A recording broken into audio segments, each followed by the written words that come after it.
Corona की दूसरी लहर अभी पूरी तरह से थमी भी नहीं थी कि कई राज्यों में फिर से कोरोना के केस बढ़ने लगे हैं। कोविड के बढ़ते मामले चिंता का विषय हैं। अगर पिछले 7 दिनों की बात करें तो केरल समेत 5 राज्यों में ताज़ा मामलों में बढ़ोतरी दर्ज की गई है। यह रिपोर्ट चिंताजनक है।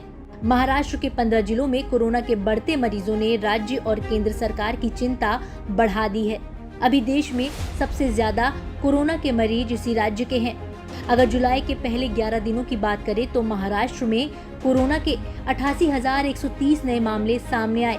जानकारों का कहना है कि कोविड के मामलों में आ रही ये तेजी तीसरी लहर की आहट हो सकती है, क्योंकि पिछली 2 लहरों की शुरुआत महाराष्ट्र में कुछ इसी तरह से हुई थी। वहीं देश के 5 राज्य महाराष्ट्र, केरल, कर्नाटक, तमिलनाडु और आंध्र प्रदेश में कोरोना के मामले बढ़ रहे हैं, जिसे देखते हुए केंद्र सरकार ने वहां अपनी टीमें भेज दी हैं।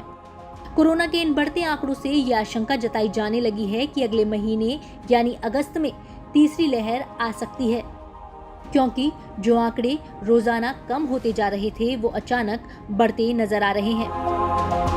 कोरोना के बढ़ते मामलों में सबसे अहम चीज आर फैक्टर या रिप्रोडक्शन रेट होता है, जो इस वायरस के फैलने की रफ्तार की जानकारी देता है। एक रिपोर्ट के अनुसार ये आर फैक्टर एक बार फिर तेजी से बढ़ रहा है। इसमें बताया गया है कि जब कोरोना की दूसरी लहर अपने पीक पर थी तब आर फैक्टर 1.37 तक थी। मई में ये 1.19 तक पहुंच गई और जून में गिरकर ये 0.78 पर आ गई थी। अब फिर इसका ट्रेंड ऊपर जा रहा है और ये 0.88 तक पहुंची है।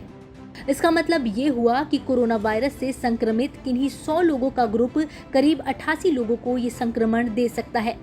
केरल में अब आर फैक्टर 1.10 के आसपास है, तो वहीं पूर्वोत्तर के राज्यों में भी आर फैक्टर बढ़ रहा है। पिछले सप्ताह के आंकड़ों से पता चला था कि देश में 10% से ज्यादा के पॉजिटिविटी रेट वाले 73 जिलों में से 47 जिले पूर्वोत्तर में हैं। इसके अलावा कोरोना के बढ़ते केसों का जिम्मेदार उस भीड़ को भी माना जा रहा है जो पहाड़ी इलाकों या किसी भी टूरिस्ट प्लेस पर इकट्ठा हो रही है। टूरिस्ट प्लेसेस से पिछले दिनों जो तस्वीरें आई वो भयावह थी। तस्वीरों में साफ दिख रहा था कि लोग किस कदर लापरवाही पर आमादा हैं।